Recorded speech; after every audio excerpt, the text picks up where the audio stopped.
right, what's up, y'all? We are back with a summary of our monthly health and performance conversations. I think that's what we're calling it. Yep. And so Colby and I get in front of the gym members here, and we just have a little Q&A, and we usually have some topics to cover. So we felt like we had a really good conversation this past Saturday, so we just want to summarize our key points there. And one of the things that's come up recently for both of us and many of the members, because we talk to people all the time, is explaining what we do to other people. So, I mean, I know you have it happen a lot. Someone will look at us. We look different. You know, most of us that are doing both the fitness and the food and the sleep, or at least making an attempt to put all those things together, most of us look and just carry ourselves different. And so that lends itself to people asking, like, what is it that you do for fitness, and what is it that you do for nutrition, right? Exactly. So if someone asks, usually if someone asks, like, what do you do for fitness, and we open our mouths and we say something about CrossFit, like there's an immediate, for a lot of people, wall that goes up, and there's these preconceived ideas, and they start talking about injuries and intensity and who knows what else, the CrossFit Games athletes and stuff like that. So if someone asks what we do and we say CrossFit, and they start to have those walls go up, like how do you handle that? Like, what do you do? How do you talk to people? No, it's really hard, but I had something like this recently happen to me at the pool. So I went there, and the guy... Pool? Which pool? At Red Rock. Okay, Red Rock, yeah. So I go to Red Rock sometimes to get away, but I went there and I saw this guy. He was a massive dude. So just to let you know, like, this guy was really big. And he sees me, we kind of make eye contact, and he just basically said, hey, come on over, and we weren't doing anything. So we started talking. He said, what club do you belong to? And I told him, well, I own a CrossFit gym. And from then I just stayed quiet, because he went into, oh, CrossFit. I would love to do CrossFit, but I can't do kipping pull-ups. I'm an ex-pro wrestler. I have shoulder problems. I have herniated discs. I can't do a lot of these things. I can't do snatches. I can't do kipping pull-ups. And I just listened to him, and he went on and then told me how he gets trainers. He trains hard about 6 to 8 months out of the year, and then kind of lets himself go during the winter, but he's trying to keep his size so he gets a little bigger, and then he diets really. And it was just so confusing. And then it was my turn to complicated. Yeah, complicated, really complicated. And so then I just said, I'm so sorry that you think that's what CrossFit is. Because that's not what it is at all. That is not the message that I'm portraying here. Mm-hmm. All CrossFit is doing is teaching you how to pick something up, how to squat down, basically how to sit, and then how to push something overhead. All things that we have to do as we move through life anyway. Yep. We just know there's a better way to do it, and there's a right way to do it. And that's what we're trying to teach you. If you never do a kipping pull-up, you can still do CrossFit. That's totally fine. I have a lot of people that do CrossFit, and they never are going to do a kipping pull-up because of some limitations they have. Mm-hmm. Doesn't mean they can't learn how to pull. Or if they never do a snatch, or if they never do a muscle up. Yes, that's all context. What are we really trying to do? What we are trying to do is teach you how to move right so you can age gracefully and move well as you age. Yep. That's our whole goal. And that's CrossFit's main message, but that's definitely, you know, I always say, and you're kind of reserved about this, I always say, like, your way, your CrossFit, right? And the reason I say that is because compared to a lot of other places I've been, we do put a really strong emphasis on like moving properly and modifying things and working your way up to movements properly, you know, absolutely, or whatever. Yeah. But that's a good point about injury. So what you're saying is CrossFit should really be about moving properly, and that also means moving properly within the context of having an injury, right? So if someone like that says they have an injury, like how do you talk about injuries and things? Yeah. So and this guy is super capable. Like, he's a buff guy. He's a big guy, and I just said, well, what makes you can still do a pull-up, right? Mm-hmm. I said, yeah. So all I would want is to eventually get you to where you have full range of motion for your pull-ups. That might take a month, it might take a year, it is what it is, but that's the conversation that we have with our clients. Where are you at, and where can we start? Yeah. And then from there, it's just a natural, easy progression that we want to get you moving better. That's it. Yeah. And so if you have an injury, what you're saying is, if what you're saying is, like, your CrossFit should be about moving properly, so with an injury, you still have to learn how to move. Yeah, you still have to move around that, with that, work with it or something. Yeah. And haven't you noticed that, like, people that come in with injuries, which I did, I had what I thought was sciatica and knee problems and all kinds of stuff. Like, what, doesn't that stuff change over time? It slowly starts to go away. Yeah. In fact, what's cool, I think it's just you become a more functional human. You just are able to move better. We start talking about mobility and flexibility and balance, and I think over time your body gets stronger. Yeah, if you're doing it the right way, it's like you're strengthening everything around that joint, that muscle, that something that's moving the way it should be, and it starts to resolve itself, it seems like, or something. Yeah, that seems to be the pattern. Yeah. A lot of people, when they come in, they got knee problems or whatever it is, a couple times, if we start them slowly and if they let us work with them, like that's a huge piece, right? Don't try to keep up with the people that have been doing this for 2 or 3 years when you're in your first month. Yeah. Do what you need to be doing. Stay in your lane. We talked about that last time. Yeah. And when that happens, and it's very subtle, 6 months will go down and I'll be like, hey, how's your knee doing? I haven't really noticed it for a while, because they'll stop complaining about it. Yeah. Because they're stronger. Yeah. Well, along that train of thought too, like I think we talked a little bit about what we kind of called movement priorities. Like, everybody wants to muscle up, everyone wants a heavy snatch or whatever, right? So, but there's a progression that you want to be able to have certain movements, right? Yep. So do you have any thoughts or anything around like the move? Because a lot of people get caught up in, oh, I can't do this, or I want to do this or something. Yeah. Or what can I be doing to practice a muscle up? They think just going in and attempting a muscle up every day will somehow get them there. And we'll just use muscle up as an example, but muscle up it's a combination of a pull up and a push up at its most basic level.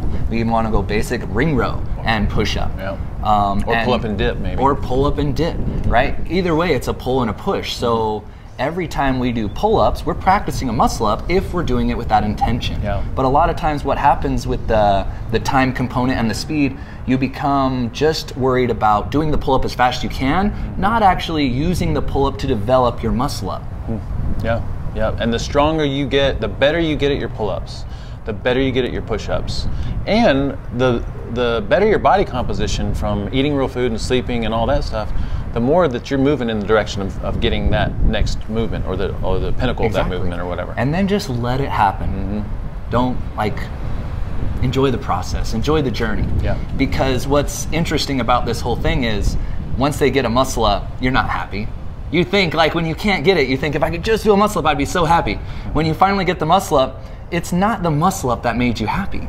It was just, you learned a lot in the process, now you got it. It was the journey getting there. Yeah, the journey getting there. And now you're not going to be happy with 1, now you want 2, then you want 10. Then why can't I do them in Metcon? So it's the journey that's powerful. It's not the actual thing. Yeah, it's the story of everybody's life with everything. You get there and it's just, then, all right, what's next? Now what? Now what? So, all right, cool. So movement priorities, we talked about that. Someone also asked about why do we choose the movements that we choose in our workouts? Oh, yeah. So that we have our foundational things that a lot of our workouts are based off of, the kettlebell swing, squats, obviously, some of the Olympic lifts, snatches and things like that. Like, why are those chosen as movements? Yeah, with a lot of this is just the most bang for your buck. So we choose movements that are big movers, they produce a lot of power, and you're getting the most out of working out, in our opinion. You got 1 hour, everyone has a life, you got limited time in a day, you might as well be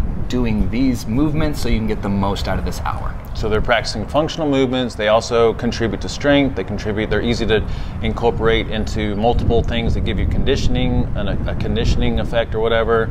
And then they're also, because you had mentioned like the skill part of it, like why the snatch? Well, snatch is timing, you're thinking, right? Yeah, stuff like that. Yeah. It makes you think, like we're developing a lot of different things. So Yeah, so if you're like doing a snatch and it's uncomfortable, that's good because your mind's trying to figure some shit out. Absolutely. Yeah. So there's no reason to load that if you're having a little hard time with PVC pipe, linking it all together.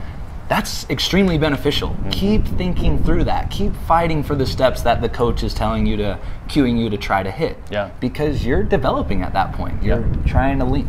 Yeah. And then when you walk away from that, like I would say your non-conscious mind is like putting the shit together. That's why the next time you come in, it feels a little bit different, a little bit better, Yeah. Even if we don't do it that often, shoot. Yep. And everything builds on everything. So. Yep. Cool. So was there anything else in the fitness realm? We talked about movement priority. Why do we choose the movements? We talked a little bit about injuries. That covered a lot of it, a lot of the fitness piece of it. Yeah.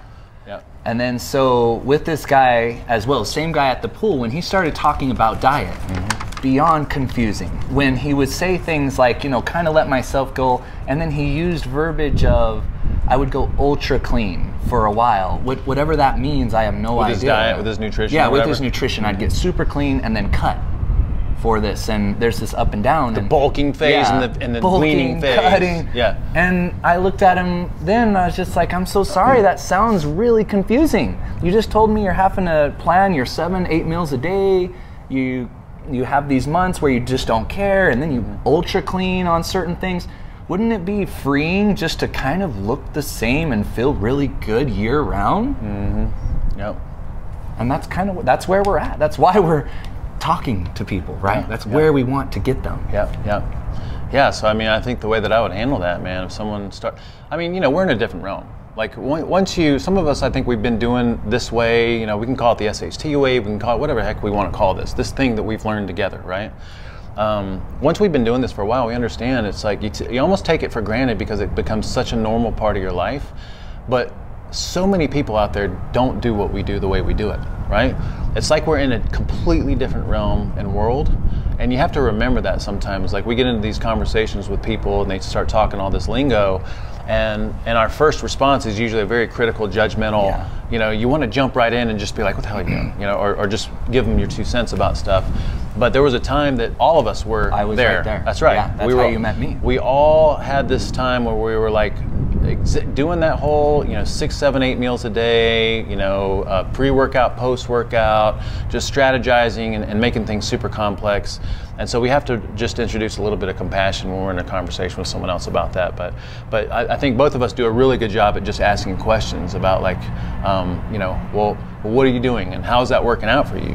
And if you just sit and listen to people and ask them questions, like almost always it comes out that they are frustrated, that it is exhausting, it is time consuming. And they do think that it works for them. But sometimes what's working for them may be, the reason it's working is because it's better than what they were doing before, and it's keeping them honed in on something, but it might not be the best way to do things. And that's what it sounds like you were saying to this dude, you know. It's like we have people come in the gym all the time looking at our little posters on the wall and all this stuff, and I always overhear them talking about the same thing, like we're in a bulking phase right now, next week we're going back to zone, you know, we got our macros dialed in, and we're all just like, you know, we just eat real food, we have our basic rules. And I think when people understand why we're doing what we're doing, like why are we eating real food? Why are we eating food? When you really think about it, what is the purpose of eating food? Well, most conventional wisdom-based people would probably say, well, it's like to give my body energy, and so that's why I'm eating broccoli and rice and being really skimpy with things. I'm trying to be lean and cut. But we understand that food is really giving the body what it needs to build this amazing body and also contribute to a lot of the functions inside the body. So if I look at it like that, I want to give this body everything that I can to facilitate a good quality body and good quality functions. And there's a balance between eating super nutrient dense foods that are loaded with a lot of stuff and at the same time not eating too much of that stuff. I think that's kind of where we're at right now, is like we eat really, really good food, really good meats and a lot of fats and a lot of connective tissue and skin and all this stuff, but we don't eat a lot of it. I mean, part of it's because we have these auto appetite regulating signals that come from eating nutrient dense foods, but also, you know, we understand that maybe the amounts tend to be an issue for some people. But anyway, you get into a conversation with someone like that, just helping them understand it's like we're eating food for a reason. The reason is to build this. I don't want to build this off of broccoli and protein powders. Or chicken breasts. And chicken breasts, right? And I don't want to, like, I also want to give this body like some kind of like, give it some credit, right? It's not stupid. You don't have to baby it. You don't have to eat every 2 or 3 hours. You can actually give it some space and it can figure stuff out on its own, which is, it actually turns out to be a better way of doing things because that nurtures metabolic flexibility. It gives us, you know, our body this ability to tap into fat stores for fuel, which means over time for most of us, the body composition piece kind of happens effortlessly. So yeah, I mean, talking to someone like that, I would definitely introduce some compassion. And then if you get a chance to just talk about the way we eat, we're eating for nutrients, we're eating in a way that nurtures metabolic flexibility, and that gives us everything that we want from an athletic perspective. You know, our performance gets better because we're giving the body nutrients to rebuild after beating it up in these workouts. From a performance perspective, once we get metabolic flexibility, our workouts get better because our body understands how to use these different fuel substrates. From a body composition perspective, when you eat nutrient-dense foods and you train your body how to be self-sufficient and metabolically flexible, it starts to use your fat stores for fuel and it doesn't store up on those as much. So it's like, and then just feeling good. I mean, that's what we focus on with our members here is just feeling amazing. Yeah. So, you know, consistent energy levels, and when you give the body everything that it needs and you're not being skimpy with it, then it's like, okay, I got what I need to do everything that I need to do, and that's what makes you feel amazing over time. So, yeah. It's freeing So too, to know like how, if it's stressful, if you're like, I forgot my shake, or I don't have this, you know, and get really hungry, and it's just very forgiving. Yeah, very forgiving. You know, too. Like, if I miss a meal, it's okay. Actually, it's beneficial. You know, we were talking about that, like I think it was last week or something. We were like, our question nowadays is not how much can I get away with? How much can I eat and still see the results that I want? We're actually asking the question, how little can I do? How little can I eat? Perform really optimally. And perform really optimally. How much space can I have? You know, and just really listening to your body and being easy about it. Some days, you know, we eat one meal a day, sometimes two times a day, you know, sometimes we have a snack in the afternoon. Like, we're really, as long as you stay within that realm of 100% real food the majority of the time, and as long as you're following our basic rules of no carbs in the morning, a little bit of carbs at night from real food sources, and then nurturing space in between meals, I mean, that's all it takes. That's the basics for a lifetime. So, absolutely. Yeah, cool, man. Well, I think that's some really good discussion points. And is there anything else that we talked about that we didn't cover? No, I think that was it. All right. So that summarizes everything. Yeah. What else? Talking about CrossFit. CrossFit, you know, it's basically teaching people we're teaching people how to move in the context of whatever you have. That's right. So whatever injury you have, whatever problems you have, you still have to be able to move through life and know that there is a better way to move than you're probably moving right now. No matter where you're at with your injuries and all that stuff. Even walking, we can talk about that. Yep. And if we can make that a little better, that bleeds into something else. Yep. So and we go from there. Moving better, giving it the best you can every day you show up, and then when it comes to food, we're just real foodies. I'd love for people to call it the SHT Wave, but I don't care about that. I want people to understand we are real foodies to the core. We embrace meat, we embrace fat, and we embrace not eating. There you go. Boom. That's it. All right, we will see y'all next month. All right, cool. We're out. Later. Dude, we're fucking rock stars. That goes good. That goes so good. Yeah. Hell yeah. It goes better